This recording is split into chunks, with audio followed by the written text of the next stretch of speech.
जंगल के एक पेड़ में दो तोते रहते थे, टीटू और मिट्ठू। टीटू बहुत समझदार और कर्मठ था, जबकि मिट्ठू बिल्कुल ही आलसी था, जो हर काम को आगे टाल दिया करता था। हम देखते हैं टीटू अपनी चोंच में घास लेकर अपना घोंसला ठीक करने आता है और मिट्ठू को आराम से डाल पर सोते हुए देखता है। मिट्ठू, तुम अभी तक आराम कर रहे हो? बरसात का मौसम आने वाला है, जल्दी से अपना घोंसला ठीक कर लो, वरना पानी से कैसे बचोगे? हाँ, कर लूँगा। इतनी भी जल्दी क्या है? अभी तो बरसात आने में बहुत समय है। जब आएगा तो देखूंगा। अभी मुझे आराम करने दो। किट्टू, मेरे बच्चे, क्या हुआ? मैं बेल से पेड़ पर चढ़ने की कोशिश कर रहा था, मेरा पैर फिसल गया और मैं गिर गया। तभी टीटू की नजर पेड़ के नीचे पड़ती है और वो देखता है पेड़ की जड़ से एक बेल उगाया है, जो धीरे धीरे पेड़ पर चढ़ रहा है, जिस पर उसका दूसरा बच्चा बिट्टू लटका हुआ है। टीटू बेल देखकर घबरा जाता है। ओह, ये बेल कब उगा? बिट्टू, जल्दी वहाँ से नीचे उतरो। अगर ये बेल बढ़ते बढ़ते ऊपर हमारे घोंसले तक पहुँच गया, फिर तो कोई भी ऊपर चढ़ सकता है। कहीं कोई शिकारी इस बेल से ऊपर चढ़ गया तो हम सबको पकड़ के ले जाएगा। कुछ तो करना पड़ेगा। टीटू घबराकर तुरंत ये बात मिट्ठू को बताने गया, पर मिट्ठू अभी तक सो रहा था। उसके बच्चे घोंसले से उसे देख रहे थे। इतनी बड़ी मुसीबत हो गई है, लेकिन इस मिट्ठू को सोने से फुर्सत ही नहीं है। मिट्ठू, मिट्ठू, मिट्ठू, उठो। हाँ, कौन है? क्या हुआ? अरे मैं हूँ टीटू, मेरे साथ जल्दी नीचे चलो, तुम्हें कुछ दिखाना है। हाँ, चलता हूँ। इतनी जल्दी क्या है? अभी अभी तो सो के उठा हूँ, थोड़ा आराम तो कर लेने दो। सोने के बाद भी आराम? अरे जल्दी चलो, वरना आराम करने के लिए ये घोंसला और तुम दोनों ही नहीं रहेंगे। मतलब ऐसा क्या हो गया? वही तो दिखाने आया हूँ। अब चलो मेरे साथ। ये देखो, ये बेल पेड़ पर चढ़ रहा है। हाँ, तो इससे क्या होगा? इसमें डरने वाली कौन सी बात है? बेल ही तो है, चढ़ने दो। अरे अगर ये बेल ऊपर तक चढ़ गई तो कोई भी शिकारी या जानवर इसे पकड़कर ऊपर आ सकता है और हमें पकड़ सकता है। हमें इसे हटाना होगा। चलो इसे काट देते हैं, इससे पहले कि ये और बढ़े। बात तो तुम सही कह रहे हो टीटू, पर अभी तो ये बहुत छोटी है, इतनी जल्दी ऊपर नहीं आने वाली। इसे आराम से कल काट लेंगे। जल्दी क्या है? पर अभी ये बेल नाजुक है, हम इसे आराम से काट सकते हैं।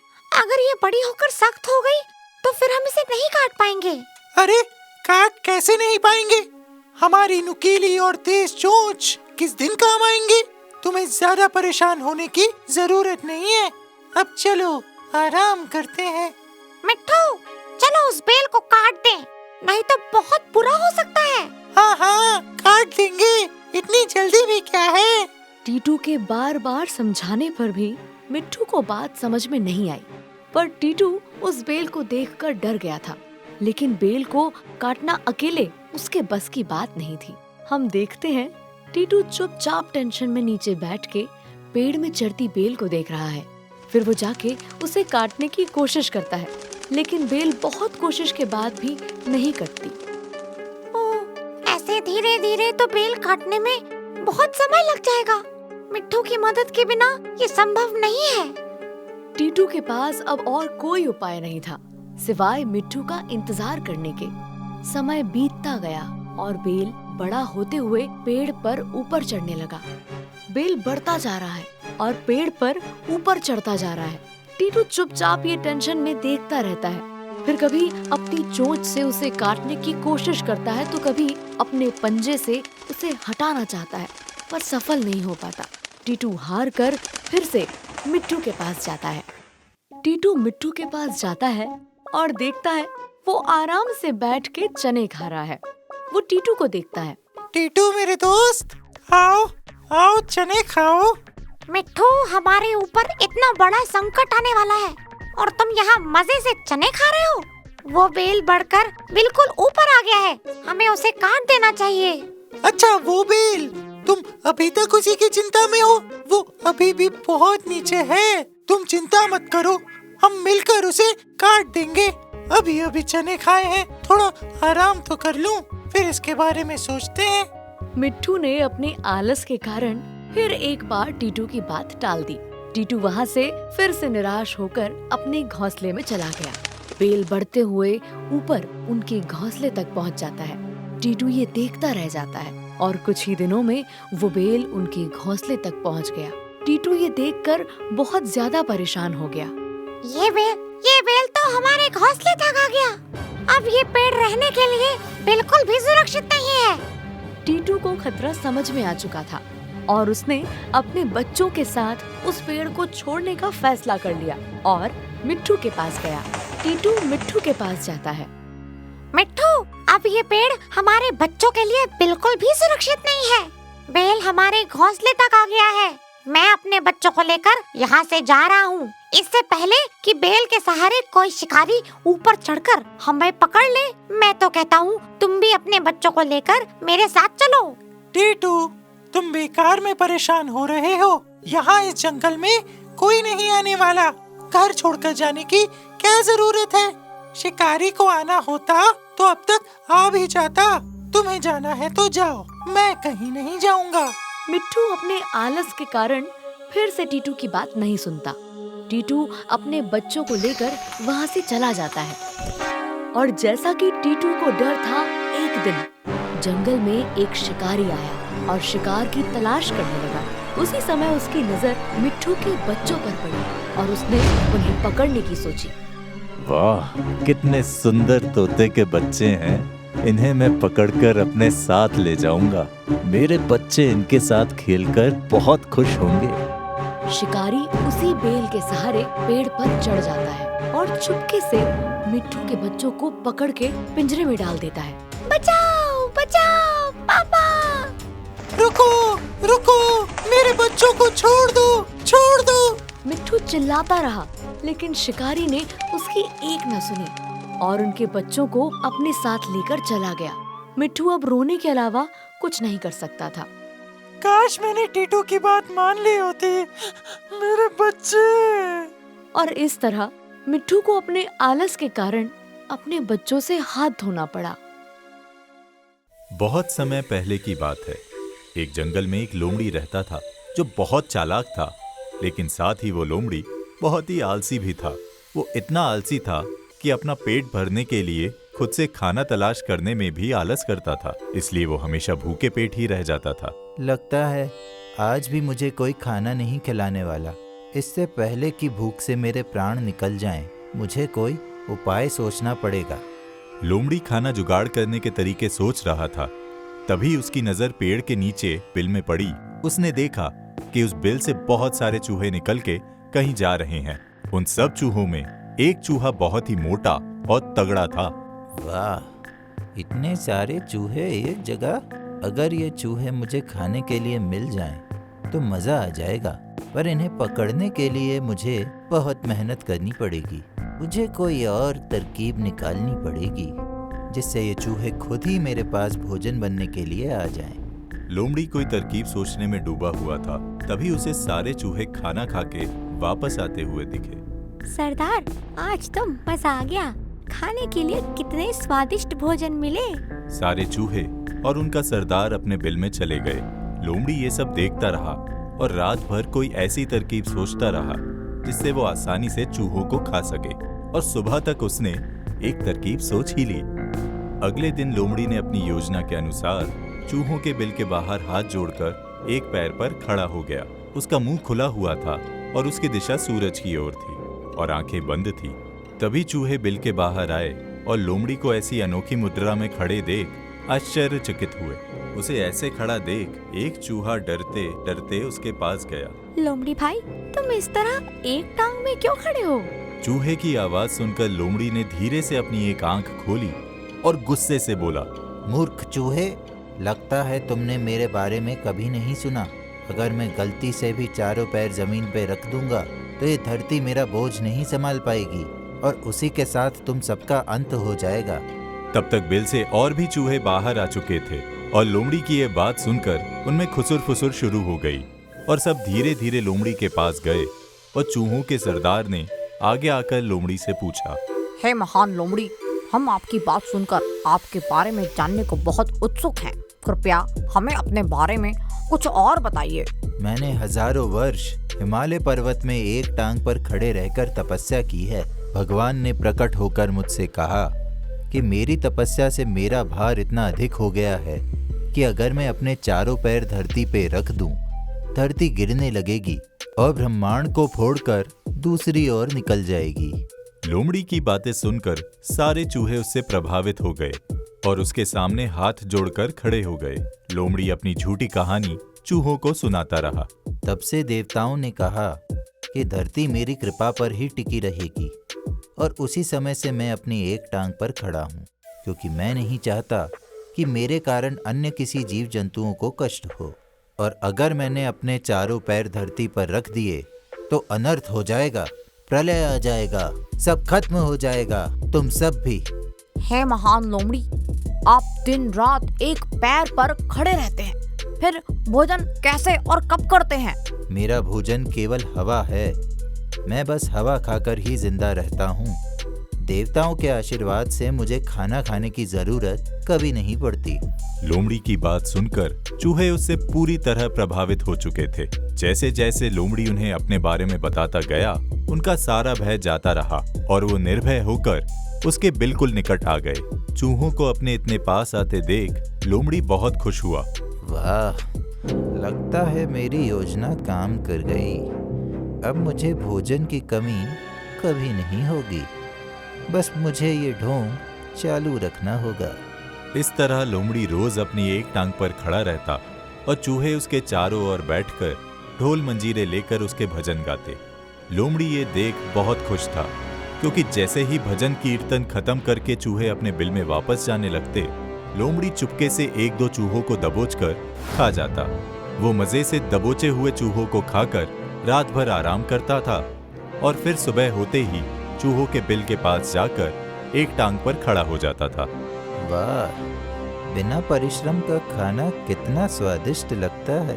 धीरे धीरे चूहों की संख्या कम होने लगी। ये अचानक से हमारे चूहों की संख्या कम कैसे होने लगी? जरूर कोई गड़बड़ है। इससे पहले कि सारे चूहे गायब हो जाएं, मुझे इसका पता लगाना ही होगा। हे महातपस्वी लोमड़ी, मेरी टोली के चूहों की संख्या दिन ब दिन कम होते जा रही है। ऐसा क्यों हो रहा है? चालाक लोमड़ी सरदार चूहे की बात सुनकर समझ गया कि अब उसका नाटक पकड़ा जा सकता है, क्योंकि सरदार चूहे को शक हो गया था। इसलिए उसने एक और ढोंग किया और अपना हाथ आशीर्वाद की मुद्रा में उठाते हुए सरदार चूहे से एक और झूठ बोला।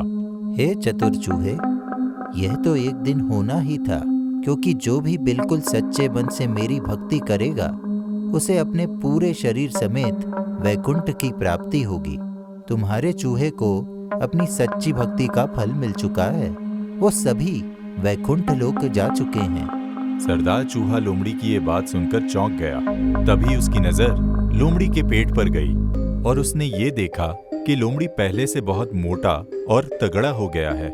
उसे समझ में आ गया कि हो ना हो लोमड़ी ही उसके चूहों को खा रहा है। ये कोई महात्मा या तपस्वी नहीं, बल्कि एक ढोंगी लोमड़ी है।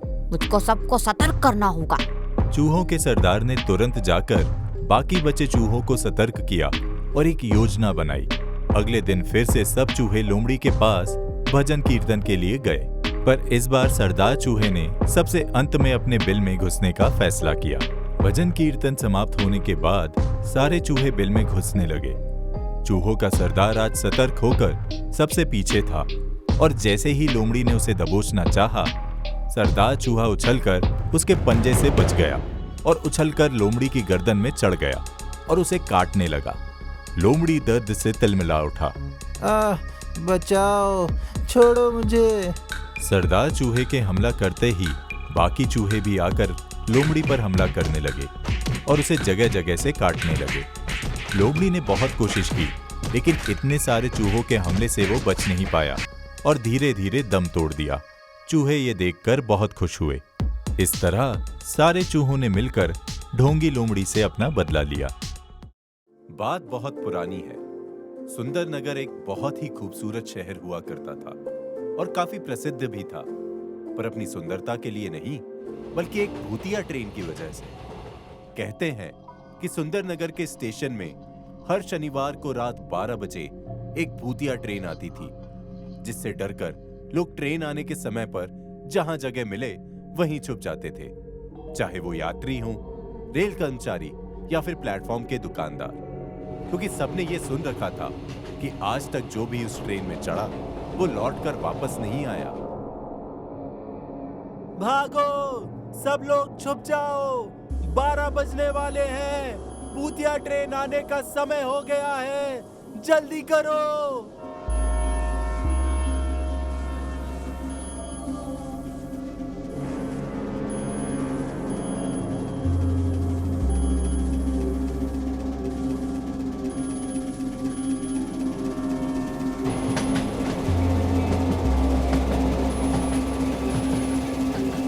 हाय, फिर से मेरा सारा सामान ले गए ये भूत।